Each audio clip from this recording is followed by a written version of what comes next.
ان الحمد للہ والصلاۃ والسلام علی رسول اللہ اما بعد اللہم صلی وسلم وبارک علی محمد صلی اللہ علیہ وسلم۔ دیکھیے حضرات، اللہ رب العزت نے ہم سب کو پہلے بنیادی طور پہ انسان پیدا کیا، پھر مسلمان پیدا کیا، اور پھر نبی صلی اللہ علیہ وسلم کی امت میں پیدا کیا۔ یہ احسانات ہیں اللہ رب العزت کے ہم پہ۔ جب اللہ رب العزت انسان کو پیدا کرتے ہیں اس کے بعد انسان کے ذمے کچھ ذمہ داریاں لگا دیتے ہیں۔ سماجی ذمہ داری ہوتی ہے، معاشرتی ذمہ داری ہوتی ہے۔ سماج اور معاشرتی ذمہ داری میں انسان کا جو ہے نا سب سے اہم جو کام ہوتا ہے وہ ہوتا ہے کہ انسان اپنے لیے کسب معاش کا راستہ تلاش کرے، اور وہ راستہ حلال ہونا چاہیے، درست ہونا چاہیے، اس میں کسی قسم کے حرام کا عنصر نہ ہو۔ اب حلال اور حرام کی تمیز اللہ رب العزت نے انسانوں کے لیے رکھی ہے، جانوروں کے لیے نہیں۔ پھر انسانوں میں اللہ رب العزت نے حلال کی خاص تمیز مسلمان کے لیے رکھی ہے۔ جو اللہ کو نہیں مانتے یا اللہ کی نہیں مانتے تو وہ لوگ اس چیز سے خالی ہیں، اگرچہ اجازت نہیں ہے لیکن لوگ نہیں کرتے۔ کیونکہ جس سلسلے سے ہم لوگ جڑے ہیں یا جس سلسلے کے حوالے سے ہم لوگ اکٹھے ہیں تو یاد رکھیے کہ یہ کسب معاش ہے، یعنی روزی یا رزق کمانے کا ذریعہ ہے۔ زمانے کے گزرنے کے ساتھ ساتھ بہت سارے تغیرات اور تبدلات آتے ہیں، حالات تبدیل ہوتے ہیں، وقت تبدیل ہوتا ہے، روزگار کے ذرائع تبدیل ہوتے ہیں۔ اسی زمانے میں لوگ ٹریڈ کیا کرتے تھے۔ مثال کے طور پہ میرے پاس نمک ہوتا تھا پتھر کی صورت میں جا کے نمک فروخت کرتا اور اگلے بندے سے اپنی ضرورت کی چیز گندم، چینی، آٹا، چاول کچھ بھی لے سکتا تھا۔ یہ بالکل ابتدائی زمانہ میں جب انسانیت کی ابتدا ہوئی تو یہ طریقہ تھا ٹریڈ کا۔ وقت کے گزرنے کے ساتھ ساتھ چیزوں میں تغیر اور تبدل آتا گیا، اور آج ایک ایسا وقت ہے کہ ہم لوگ ٹریڈ کی دنیا کی انتہا پہ بیٹھے ہیں۔ میرے خیال میں اس سے آگے اب کوئی انتہا ہونے نہیں لگی کہ اب ہر چیز جو ہے نا ہم لوگوں نے اپنے خلا میں موجود جو ریز ہوتی ہیں، جو سگنلز ہوتے ہیں، اس کے ذریعے ہم لوگ اپنے معاملات کو اور مصارف کو پورا کر رہے ہیں، معاملات کو دیکھ رہے ہیں۔ یہاں تک تو کسب معاش کی بات تھی۔ اب کسب معاش کے مختلف طریقہ کار ہوتے ہیں۔ بسا اوقات لوگ فزیکلی ٹریڈ کرتے ہیں، بسا اوقات پیپرز کی ٹریڈ ہوتی ہے، بسا اوقات جو ہے نا جیسے آج کے دور میں ڈیجیٹل ٹریڈ کا زمانہ ہے، ڈیجیٹل انداز سے، ڈیجیٹل طریقے سے لوگ جو ہے نا روزگار کر رہے ہیں۔ یہ جو ہمارا سلسلہ ہے یہ بھی اسی سلسلے کی ایک کڑی ہے، اور ایک آخری اور اہم کڑی ہے، یا ممکن ہے اس سے آگے بھی کچھ لیولز ہوں، لیکن ظاہراً اس وقت موجود جو دنیا میں نظام ہے اس نظام کے اعتبار سے یہ سب سے زیادہ اہم اور سب سے زیادہ شاید متناہی انتہا والی کڑی ہوگی۔ ہمارے معاشرے میں، چونکہ پاکستان کے معاشرے میں یا بر صغیر پاک و ہند کے معاشرے میں بنیادی طور پہ ٹریڈز کی جتنی بھی صورتیں موجود ہیں، ہم لوگ شاید یورپ سے یا امریکہ سے اپنی ٹریڈز کی پوزیشن کے پوائنٹ آف ویو سے بہت پیچھے ہوتے ہیں۔ جب تک یہ چیز چلتے ہمارے سماج میں پہنچتی ہے تب تک جو ہے نا یہ چیز اتنی یوز ٹو ہو چکی ہوتی ہے، یا لوگوں نے اس راستے میں یا اس طریقے سے اتنا نفع حاصل کر لیا ہوتا ہے کہ پھر اس چیز میں مزید نفع حاصل کرنے کی گنجائش نہیں رہتی، یا اگر گنجائش رہتی بھی ہو تو وہ چیز لوگوں کی دسترس سے باہر ہو جاتی ہے، جس کی سب سے بڑی مثال بٹ کوائن ہے۔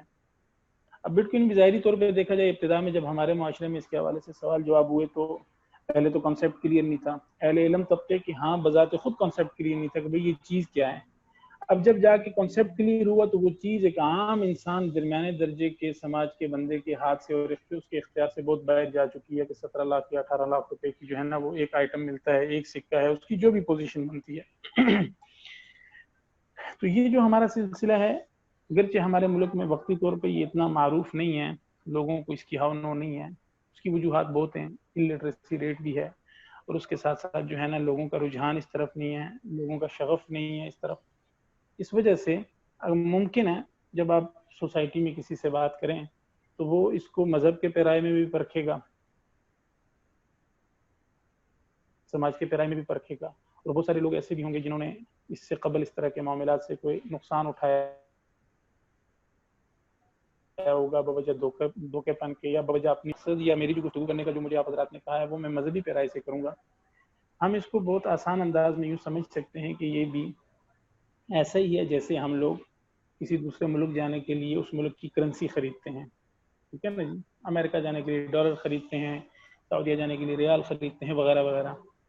تو جب ہم ایک طرف یہ کہتے ہیں کہ یہ دنیا پوری کی پوری گلوبل ولیج ہے، ٹھیک ہے نا جی، پوری کی پوری دنیا کو ہم جب ایک گلوبل ولیج کا تصور دیتے ہیں، اور یہ مصدقہ تصور ہے، اس سے کوئی انکار نہیں ہے، کہیں بھی کسی بھی مذہب میں یا کسی بھی سماج میں اس چیز سے انکار نہیں کیا جا رہا۔ اسی اعتبار سے آج اور خصوصاً اس سال میں یعنی 2020 میں ہمیں دنیا کے معروضی حالات سے یہ چیز سمجھنے میں مدد ملی ہے کہ ہم جہاں پہ گلوبل ولیج میں رہ رہے ہیں وہاں پہ معاملات بھی گلوبل ولیج والے ہی ہو گئے. یہ لاک ڈاؤن کے زمانے میں اور یہ کرونا کے زمانے میں جہاں دنیا بھر کا فزیکل ٹریڈ ٹھپ ہو کے رہ گیا بالکل، یعنی کہ ایک قسم کا دنیا کا پہیہ جام ہو گیا، اسی دور میں آخر کوئی نہ کوئی ایسی فیلڈ تو تھی، کوئی نہ کوئی ایسی لائن تو تھی جس کے ذریعے دنیا میں جو لوگ زندہ رہ رہے ہیں انہوں نے اپنے نظام کو، اپنے کاروبار کو چلانا تھا. اس کے لیے ایک پلیٹ فارم مہیا ہوا.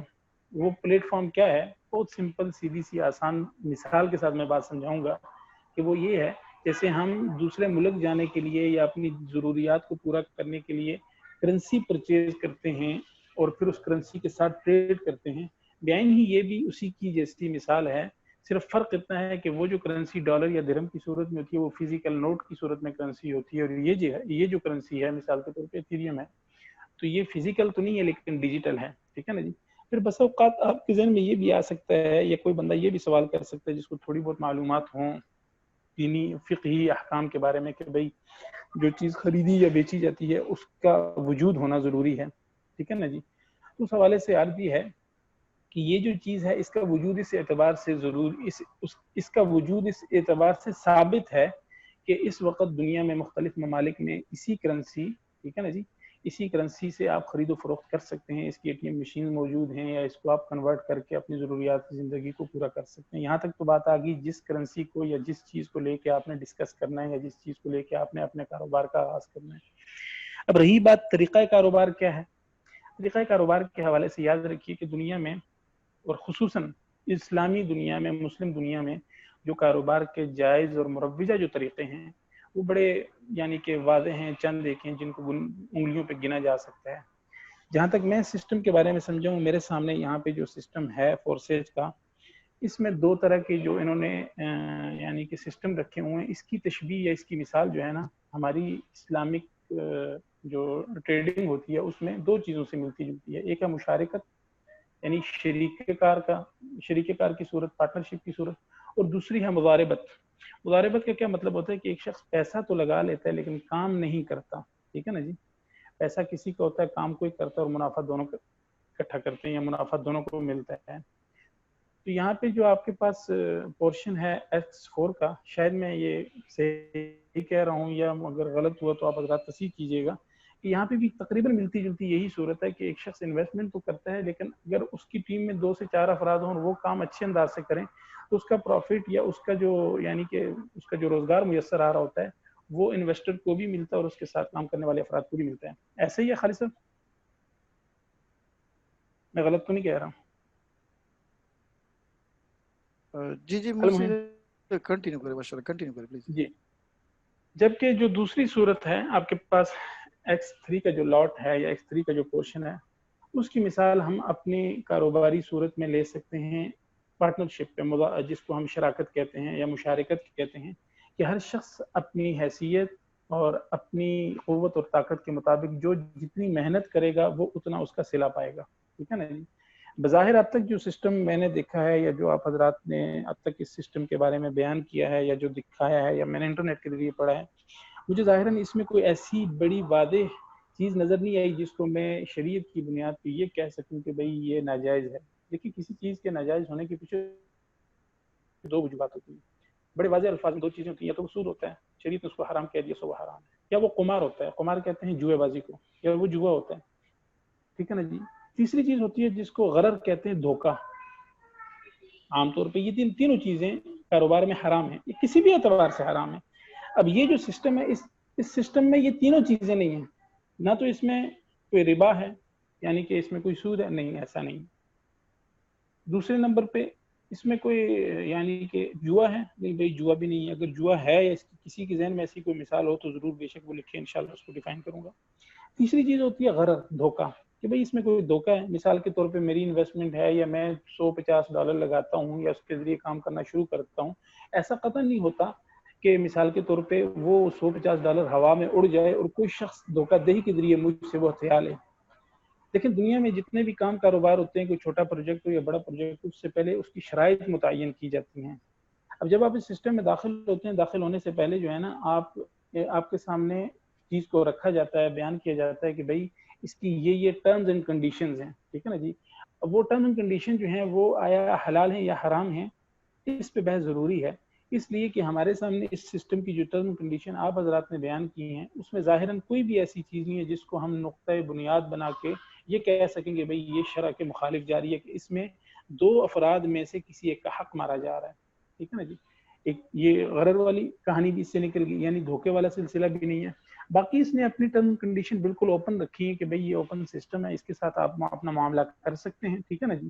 اس میں 3 حصے ہوتے ہیں جس میں سے 2 حصے آپ کے پاس جاتے ہیں، تیسرا حصہ یا مثال کے طور پہ اس کے 4 حصے کر لیے جاتے ہیں، 2 حصے آپ کے پاس آتے ہیں، تیسرا آپ کے اپ لائن کے پاس جاتا ہے. سروس چارجز جو ہیں وہ دنیا میں مروجہ نظام کے اندر جو ہیں وہ چیز کو مصدقہ تسلیم کیا گیا ہے، وہ کم از کم اسلامی جو ہماری فقہ احکام ہے اس میں اس چیز کی اجازت ہے جو سروس چارجز کی بنیاد پہ کسی بھی صورت میں کہیں بھی کسی بھی سسٹم میں کٹتے ہیں. تو یہ جو اتنی ساری اب تک میرے سامنے معلومات اس سسٹم کے بارے میں آئی، اور میں نے اپنی سطح پہ اس سے قبل جو یعنی اس طرح کی معلومات آتی رہی ہے، اس سے قبل اس طرح کے اس سے ملتے جلتے اس کے ظاہری خاکے سے ملتے جلتے جو سسٹم یا نیٹ ورک آئے تھے ان چیزوں کو دیکھا، اور اس میں لوگوں کے ساتھ جو معاملات ہوئے اور اس چیز میں جو چیز نہیں ہے وہ جو پچھلے سسٹم میں تھی یا پہلے سسٹم میں تھی، تو ان سب چیزوں کو مد نظر رکھتے ہوئے اب تک الحمدللہ میں دلی طور پہ بحیثیت دین کا طالب علم ہونے کے ناطے میں مطمئن ہوں، ٹھیک ہے نا جی، کہ اس میں الحمدللہ نہ تو دھوکہ ہے، نہ فراڈ ہے، نہ ربا ہے، نہ سود ہے، نہ جوا بازی ہے، نہ قمار ہے، ٹھیک ہے جی. ایک بات. اور دوسری بات یہ ہے کہ اس میں آپ کو اختیار دیا گیا ہے کہ آپ نے کس ذریعے سے کمائی کرنی ہے. اس میں آپ کو اختیار دیا گیا ہے کہ آپ نے کس ذریعے سے کمائی کرنی ہے.